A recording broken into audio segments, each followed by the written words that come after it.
Hello, and welcome to The Thin Blue Mind. Each week we will be looking at current policing issues and topics within the UK. Our regular panel consists of Steve Bradshaw, who is a TV and theatre actor, Richard Horton, author, and me, Dave Thomas, broadcaster. What we all have in common is over 80 years of combined police service. Now retired, we will be providing opinion and insights from the unique position of having been there and done it. Steve spent the majority of his service on firearms before being promoted to inspector, where he was a force incident manager. Richard was a career detective before going back into uniform as a response sergeant. Myself, I spent the majority of my service on the roads policing unit before going into CID and child protection. You may not agree with everything we say, but we will make you think. The Thin Blue Mind with Bradshaw, Horton and Thomas. Policing insights and opinion. Well, hello, and welcome to this week's episode of The Thin Blue Mind. Perhaps with recent events in London at the forefront of our minds, this week we're going to be talking about firearms incidents, what they are, what it means, and the post-incident procedures following a fatal shooting, let's say. We're very lucky today to be joined by a guest who I suppose is an expert in his field. Certainly Richard and myself know little or nothing about firearms. Darren, welcome to The Thin Blue Mind. Maybe you could just give us a little bit of a background précis of your own experience. Okay, I'm Darren. My background is I joined the army straight from school when I was a young 16-year-old. I spent 10 years in the Royal Green Jackets. I left as a corporal with a bit of experience in different operational sides of the world. I was an instructor for 7 years, firearms and tactical instructor in the army.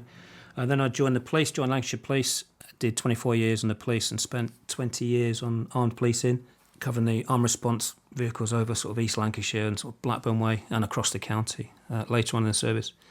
My last 8 years, I was a firearms instructor and a firearms tactical advisor at headquarters, working closely with Steve and others. I had some additional roles. I was a close protection officer, I was an operational firearms commander, and I was a post-incident manager, which took up the lead as a post-incident manager in 2016. One of the roles as a PM is something I'm really passionate about, and I really enjoy it. Firearms incidents, we have quite a lot, but thankfully, I know the last couple of podcasts ago, Steve, I think we said there was about 18,000 incidents a year, and out of that, only 4 resulted in a serious or fatal injury. Thankfully, those incidents which involve the death of a person are extremely rare. Perhaps it'd be good just to talk about what is a firearms incident. Well, basically, if the officer themselves or the officer in charge of them, inspector, chief inspector rank, has reason to suppose that they may be in possession of a firearm or have immediate access to a firearm, or, I think is the most important bit of this, is in possession of another potentially lethal weapon. There are other elements to the criteria for the issue of firearms. The part of it that we need to concentrate on is going to be the fact that either the officer themselves in a spontaneous self-authorisation role or the commanders have reason to suppose that the officers may have to protect themselves or others from someone in possession of a firearm, immediate access to a firearm or other potentially lethal weapon. So the first thing that we need to dispel there, it's not always gun against gun. It's swords, it's edged weapons, it's machetes. I've personally authorised for someone who had something a bit longer than a penknife. And the reason I did that is because they'd stabbed somebody with it and they'd made off and they had other vulnerable factors to them. So the thing to dispel, I think, is the fact that there is a tight chain of command around a firearms incident. So officers, although they carry weaponry on them, you'll see officers deployed and they'll have sidearms in a secure holster, but they won't have the authority to deploy with those weapons until they are given it normally by a person of a higher rank. And that kind of brings us to the pre-planned operations and then like an initial firearms response, I suppose. The initial firearms response is, and I kind of gave this scenario a couple of weeks ago, didn't I? Dave Thomas is walking down Friargate in Preston and he has a gun. That would go to the force incident manager or the force duty officer, whichever name you call it, someone of the rank of inspector or chief inspector, an initial tactical firearms commander. They would assess the information, do a national decision-making bin, which is the tool we use for assessing threat and risk, and developing a plan from that. And they would make a decision whether to deploy firearms officers and then give them tactics and give them a briefing and a lot of command and control around it. What people call spontaneous jobs are actually called initial jobs. It's happening now. So it's not just your bank robbery, there's a man or a lady in that car with a gun walking down the street. It's something that's happening right now. Planned job is something that only Tactical Firearms Commander can deal with, which is Chief Inspector and upwards, depending on your force. And that can be, I've got information that Dave Thomas has got a gun in his house, he keeps it under his bed because he is going to use it X, Y, or Z reason. And then we would formulate a plan to come and deal with you tomorrow, day after, later on, in 6 hours' time. So it's a little bit more than the here and now. And what that actually can entail is, by doing a lot of the planning and command and control around what is perceived to be a firearms incident, you can actually negate the firearms element of it. So that example I give you there about Dave Thomas has got a gun, it's under his bed, well, why don't we plan it for when he goes out for his morning walk? Yeah, don't arrest him in his bed. Yeah, after he's had 15 pints. By planning a firearms job, sometimes you negate the use of actually deploying firearms officers. And I suppose what we're saying is, isn't it, that with any operation, whether it be firearms, pursuits, or any sort of policing incident, it's about minimising that risk to the officers and also to the public. Two elements to that. Minimising the risk to the public is always going to be high, if not the top of the strategy for any firearms operation. On the whole, the public is always a higher priority than the offenders from the investigation, from the cops themselves. So you minimise the risk to the public and you maximise the safety to police officers. And that might seem a very odd difference, to minimise the risk and maximise the safety. But we minimise risk to the public because we don't have control over them and we want to minimise any sort of risk to them. But we know that we will have to put firearms officers into a situation, or normal officers, response officers into a situation, because after all, they're cops and they're there to protect people. So we'll put them into that situation, but we will maximise their safety whilst we do so. Just getting across, I've not been a participant, but I've listened to some of these initial jobs developing from the sergeant seat, and it can be really, really fast developing. You know, briefings going out almost contemporaneously with it happening, and just the sense of urgency that's about it. You don't necessarily get a lot of time, from my perception, to make that, spin the national decision-making model, to make those decisions, to get strategy and tactics in place. It can be really rapidly developing. It can, and I think that's where the skill comes from the firearms officers to the tactical advisors, the initial tactical firearms commanders, the operational firearms commanders. They're normally the leaders of the firearms teams on the ground, which normally a sergeant rank. They will all do the same spinning, they will all do the same decision making and kind of know what's coming next, because they'll all be on the same page, hopefully, because somebody like Darren has absolutely drilled it into them, not only training the firearms officers but training the commanders as well. So yeah, there's a lot to do and a lot to do quickly, but you have to wrap it up with a lot of safety and you have to make sure that things are done right. Probably a good point to mention that this is where rank is not really on the table at this point, other than you need to be a certain rank to carry out certain roles and functions. If I was sat in the FIM seat as a ITFC, or if I was planning a job as a TFC, and I was, let's just say, going a little bit off tangent, or I was kind of indecisive about something or other, for example, this is where the tactical advisor is the critical friend. And you need to basically have tactical advisors who will advise and give some strong feedback if necessary, because of that collapsing time frame, to somebody who is 3 ranks above them. And that's why you need some dedicated, strong, credible people in those roles.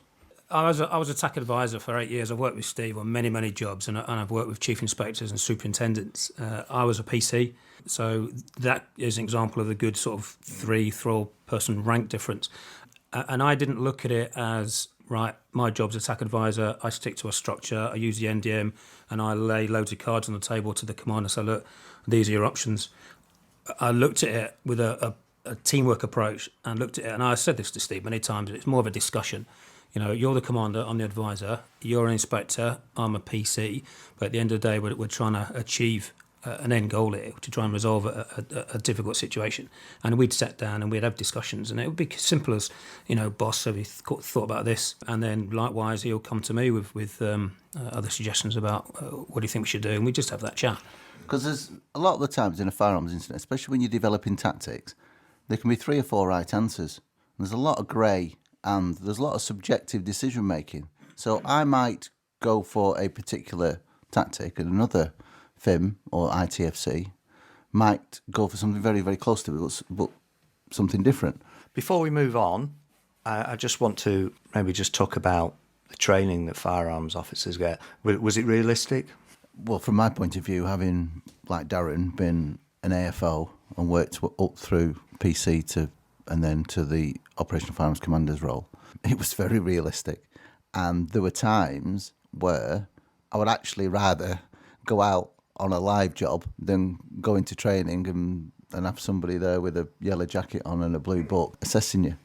I felt more pressure in the training sometimes than actually going to do the job live. There's nowhere to hide at all. But you knew that if you met that standard, you met a very high standard. Lancashire has a very, very good reputation for its firearms training, especially, it's not just about shooting straight, it's not just about putting a round on a target on the range.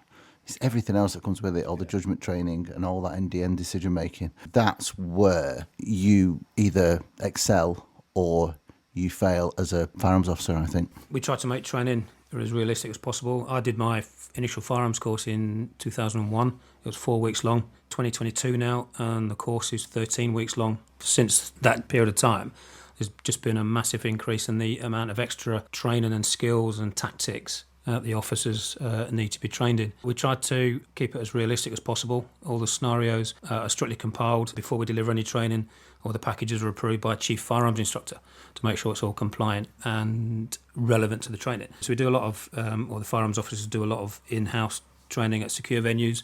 We use derelict buildings for the building searches. We use disused road networks for vehicle tactics, and we use open fields and country areas for open area tactics, but they try to do as much as they can in the public roads, but that's managed with risk assessments, and it's only done when it's properly managed with risk assessments and records and stuff like that. So the training is quite demanding and quite challenging. As Steve alluded to, training is probably harder than your operational job because trainers need to ensure that the officers coming through, maintain their competence. And I'll second that with the authenticity of the actual training, because there's many times we were containing trains at Preston railway station, or we were at some sidings up at Preston docks, and a bit like yourself, we were doing armed vehicle stop on the dual carriageway out to Preston in live traffic, because you train for that realism. And I think that has increased in the last 15 years tenfold, the fact that it's more realistic now.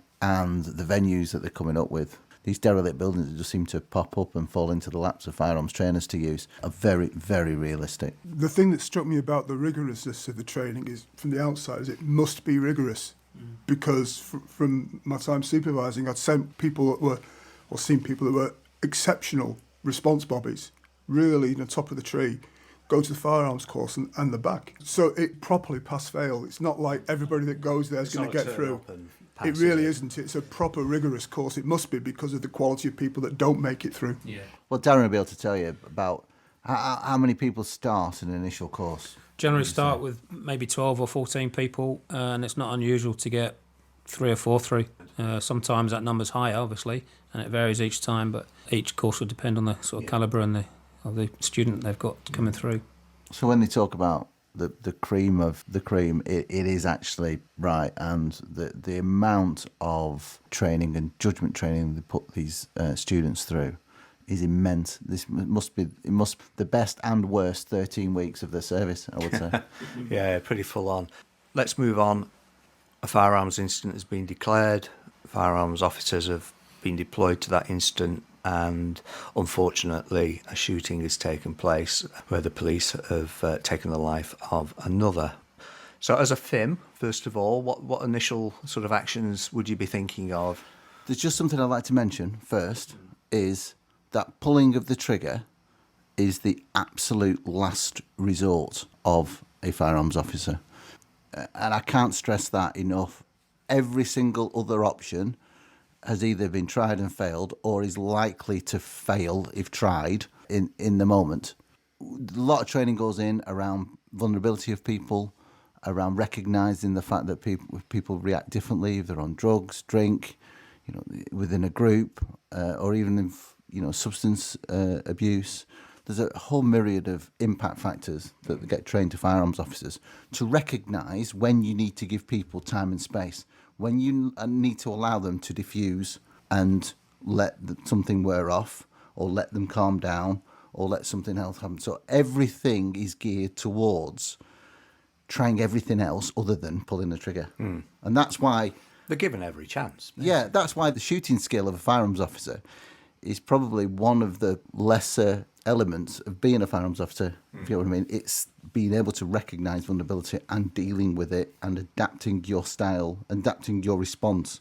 And that's the firearms officers, that's the commanders, that's everybody involved in a firearms incident. So if the firearms officers do end up pulling the trigger and somebody is either killed or seriously injured, it automatically sets a sequence of events in motion. I did my initial firearms course, I think, a year or two before Darren in 2000. Hardest game in the world, mate. Swinging that lantern. And I remember getting an input from a detective superintendent or detective chief superintendent, double-breasted suit, who came in and told us that if we were ever involved in a shooting and you didn't comply, i.e. we would take your clothes off you, all that pace stuff that, is protected when you're arrested. He said, well, if you didn't comply, we'd just arrest you on suspicion of murder and then we'd take it. So you had a very senior rank come into a group of firearms officers. Even before the circumstances of the incident have come to light, you're on suspicion of. Said, if we want your clothes and if you don't comply, we'll arrest you on suspicion of murder and then we'll take your clothes off you. And that's how we would force you to comply. Yeah. So that's 2000. So obviously we moved on 22 years, and obviously everything for the better. Yeah, I mean, just before I bring Darren in, my understanding, I was talking with Harry Tanguy, who I've known for a few years now, did a podcast with him a few years ago, and we were talking about this exact same thing, and following a firearms incident, and I remember him, he was quite vivid in what he was saying. It's like the officers would be split up, invariably they'd be covered in blood because they'd been doing CPR on the victim. Of course they would do that, and then they would be required to do a blood test, and it brings all sorts of issues to hand, and he was even saying, like, what if someone had taken night nurse the night before or something and it shows up in the blood because they were having trouble sleeping or they had a bit of a cold. And there was things like that potentially could have been used against the officers. I think we've moved on from there, and Darren, probably you're the best person to tell us perhaps what happens now. So just going back to add on to what Steve said in relation to the sort of background to it. So post-incident procedures were instigated and written by the Met Police back in the sort of early 90s. And that followed 2 or 3 high-profile incidents where Met Police flying squad officers had been involved in firearms incidents and shot innocent members of the public through misidentification, but through honestly held belief. They thought they had neutralised that threat in the right way. The only way that incident was investigated was by the old traditional murder manual. So detectives would turn up, either arrest the officers or investigate them and do that stuff what you talked about, like blood samples and separation and seizing phones and interviewing people, on tape and that sort of stuff. And because there was no other way of investigating it. Now, those officers would have probably gone to work and done their job that they're trained to do, acting within the law proportionately, and their honestly held belief was to discharge the gun at that time to deal with whatever they're confronted with. A couple of those incidents were the Stephen Waldorf shooting from the yellow taxi incident in London in the late 80s, I believe. Mistaken identity, who was an OCG member. Another one was the Harry Stanley incident, the guy with the chair leg in a pub. He's got a wooden chair leg in a plastic bag, and he's telling members of the people in the pub that he's going to go, he's got a shotgun, he's going to shoot somebody. So officers get sent to the scene, they locate him in the street, and he turns and raises this plastic bag, and officers engage him because the officers felt and knew from the intelligence information they had was he had a shotgun. It turned out it was a wooden chair leg. And that's the sort of example, officers are going to deal with a threat, what they believe to be a threat, using an honest held belief. So there was a couple of those high-profile cases, and then they decided to introduce and write a policy called post-incident procedures, which is a structured format now governed by law, ECHR, Article 2, right to life stuff, that if someone is killed or seriously injured at the hands of the police, whether it's just police shooting, a fatal pursuit, or any form of police incident, then there has to be a legal investigation. And that's where the post-incident process come in. Because at the end of the day, the officers involved, call them key police witnesses, they've gone to do their job to the best of their ability. They've used proportionate force, decision-making, proportionate actions. But sadly, due to the nature of policing, people are going to die, become seriously injured. So there has to be an investigation structure. And the post-incident process, the PIP, has that. So it's a way of achieving best evidence through massive welfare support in a structured way, in providing accounts, supported by Federation and staff associations, supported by legal support and occupational health and welfare, to make sure that these officers who have done their job, experienced something traumatic, whether they've discharged a gun or been involved in a fatal pursuit or watched somebody die from a rooftop suicidal incident, or simple lower level cases of arresting people, bit of a struggle, there's a broken arm, or and stuff like that. So we have come on massively in the last 25, 30 years, and that post-incident procedures have been adapted, they've been changed accordingly throughout the years. In more recent years, they've been subjected to 3 judicial challenges, all of which have stood the ground, and that process is a very good, structured way of getting those accounts. So you mentioned there straight away that the officers are doing their job, the officers are responding to a threat that they see in front of them. This process you mentioned about post-incident, obviously there's an obligation when somebody is injured by the state that there is an investigation. Yeah. From people outside of policing looking in, is it the police policing the police? Is it an automatic preconception of they were doing their job, so therefore it's going to be right, we need to go through a set process? Or are we objective and transparent enough to get to the point of saying, well, actually, there might have been an instance where something was not quite as right as it should have been? Yeah, a very good question. The process is managed by a post-incident manager, and that post-incident manager is in control of it.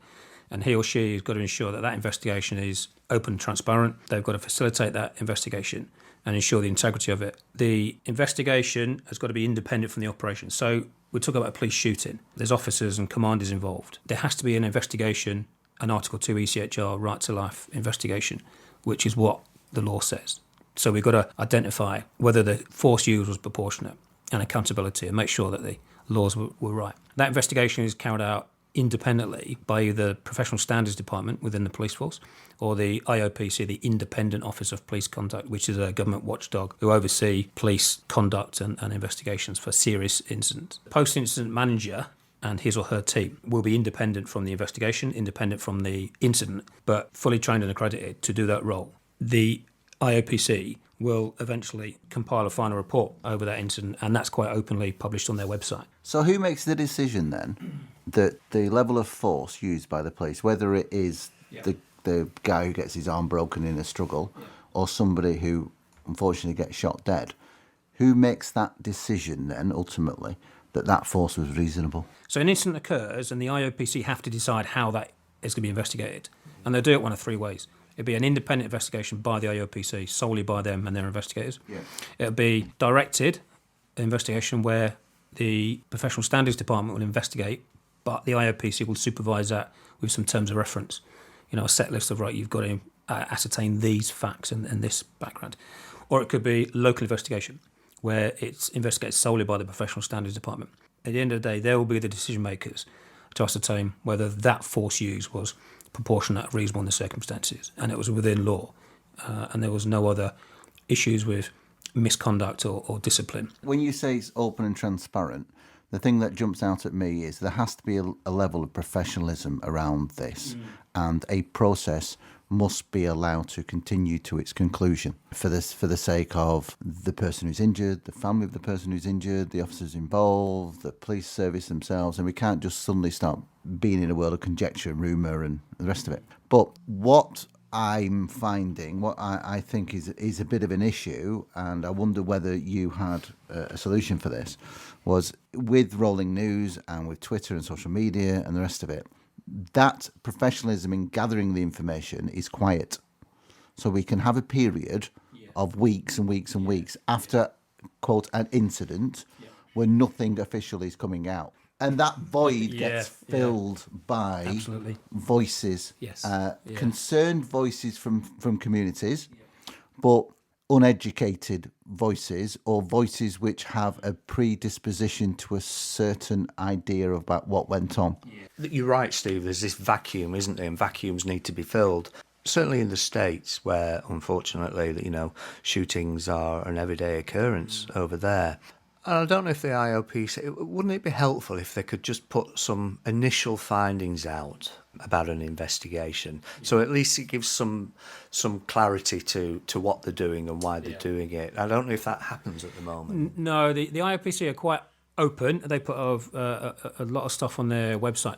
They won't put anything final until the investigation is complete. Richard and I have worked in a CID background. Some investigations start with a lot of evidence, some investigations start with no evidence.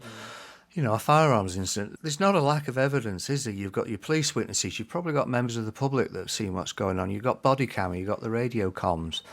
Is it an unreasonable thing to say that can they not just put out an initial finding of fact? And I'm not saying apportioning blame, but just these were the facts. I think that's terribly difficult. Coming from an FMIT background and murder investigation background, I don't think you'd dream of making a press release that went into who you've investigated and what conclusions you were starting to come towards. At the end of it, IOPC or professional standards are making a decision as to whether that use of force was lawful or not. Yeah. That's what it's all boiling down to. Yeah. And anything before that is like runs the risk of prejudicing your inquiry or your results. It's almost impossible to do that. And we are talking about subjective decision making. So Darren and I could be on this, looking at the same person coming out of the same house. I perceive that threat to be different than Darren. I shoot, he doesn't. It's down to my honestly held belief. It doesn't mean I'm right, Darren's wrong, or vice versa. It just means I perceive that threat differently at that split second. The point I'm trying to make, and probably more from a police officer's point of view, is that with a firearms investigation, you kind of get that feeling that you're guilty until you're proven innocent.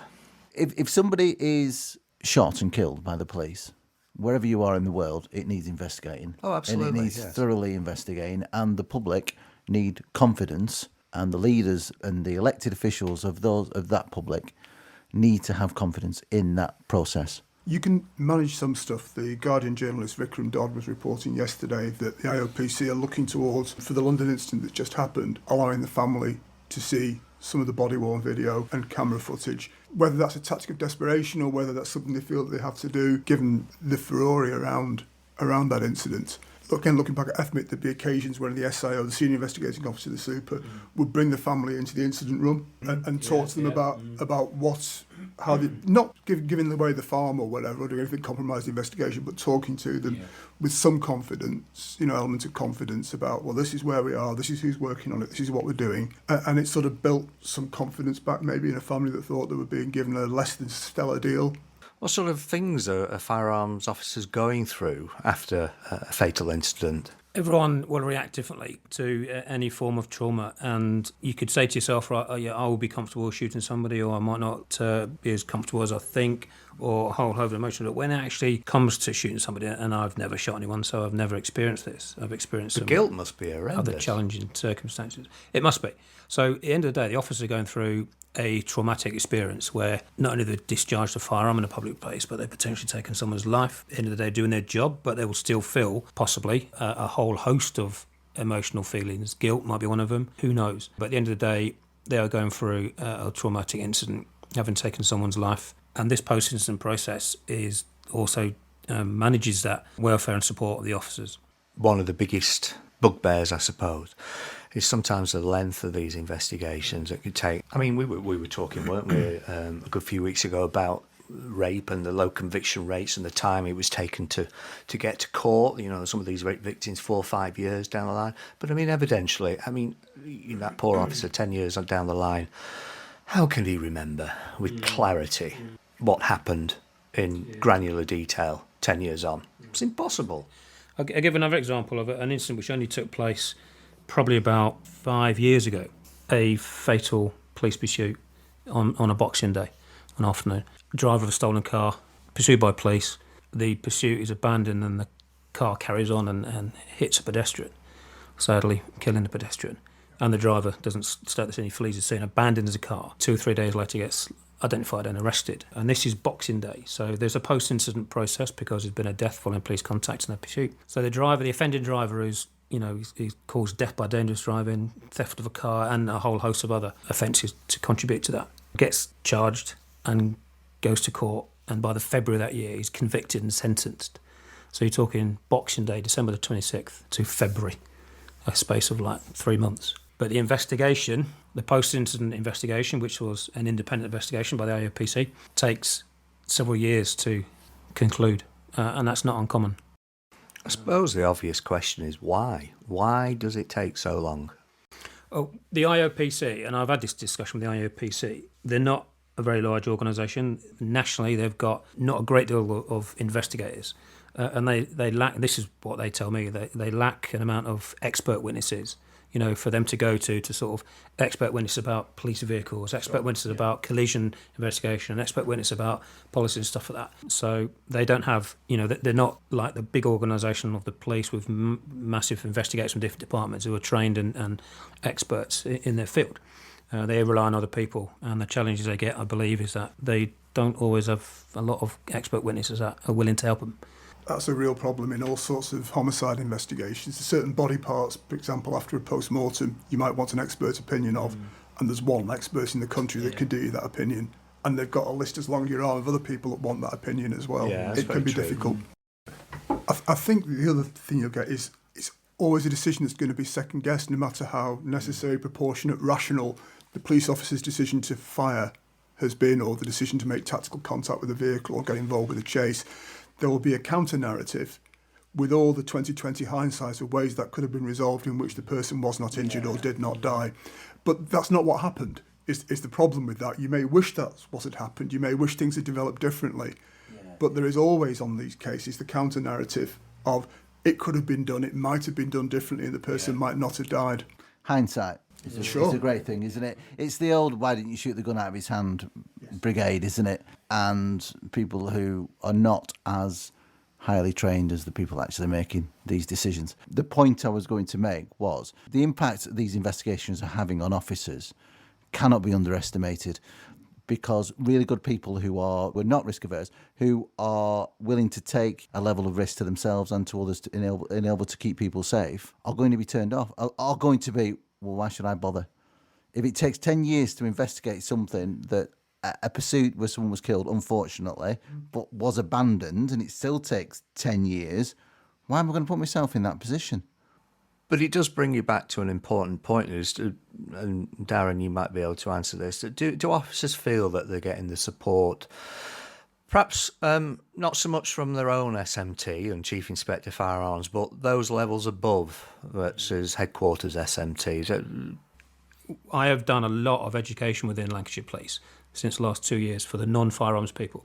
And it's officers on the ground who are dealing with the police in, day out. It's their commanders, their line managers and senior officers. I am very, very confident that the chief officers and the SMTs within Lancashire are very, very aware and very supportive of the post-incident process. And we look at welfare massively in our organisation.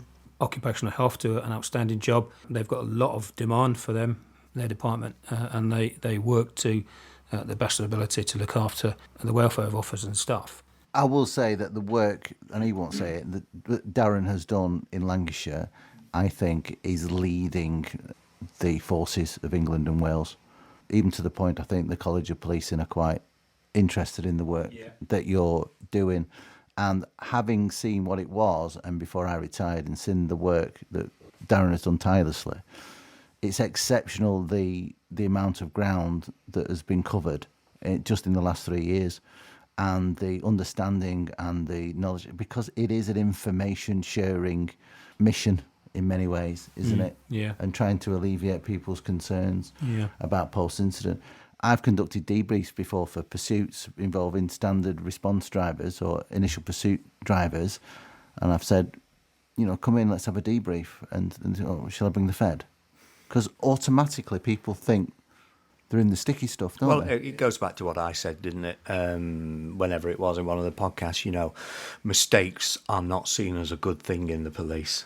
You're dealing with a police mindset as well. Who gets investigated? Suspects get investigated. Yeah. And that from your first day in the job. That's a good point, actually. You're getting around, we're actually investigating the incident and the circumstances of the incident rather than investigating you specifically as a suspect. But that's the first thought Bobby's had, because who gets investigated? Suspects do. The only way you're going to actually get people's concerns alleviated is when they go through the process, or they know someone quite close to them going through the process, and they say, actually, I had a positive experience, as much as you possibly can do in a PIM. That's where you're going to get. You're going to get it from the peer level, aren't you? You're going to get that comfort in the process from the peer level. When you talk about learning and mistakes being a bad thing, one of the big aspects of the post-incident process is to identify individual and organisational learning. And we can be individually, we can think, I'm really good at my job. Organisationally, we're really good at command, we're really good at policies, we're really good at the job. It doesn't matter how 100% an individual feels they are, or the organisation feels they are, there will always be an amount of organisational or individual learning. And the process is adapted to include that as well. The one thing I wanted to say about that learning, and from what you say about the PIM process, people are reluctant to say, I could have done better there, especially when they're in critical roles.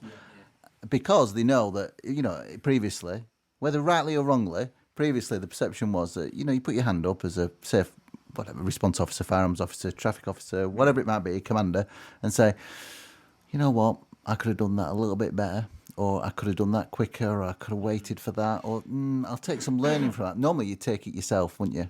Yeah. And you wouldn't share it, because as soon as you put your hand up and say, I could have done that better, a big load of bricks Why fall. Didn't you? A big load of bricks fall on you, don't they? And then you're driving a van round Preston, aren't you? Foot Patrol Darwin. Yeah. That old section van in Baker. So it's cyclic, isn't it? One leads to the other. If people see that actually, we learn and we're positive about re-embedding that learning, and the person who put their hand in the air and said, I could have done that better, actually had a positive outcome. So therefore, I feel confident in doing that. So therefore, we'll get more learning, and it'll just grow from there, won't it? Well, it's a role that I have a lot of admiration for. I couldn't do it. I don't think, Richard, you could do it. Darren and Steve, you've carried firearms. And thank goodness that there are people around that are willing to do so. Thank you for listening to this podcast. And until the next time, goodbye. Goodbye. Goodbye. And goodbye. Thanks to all the firearms officers out there.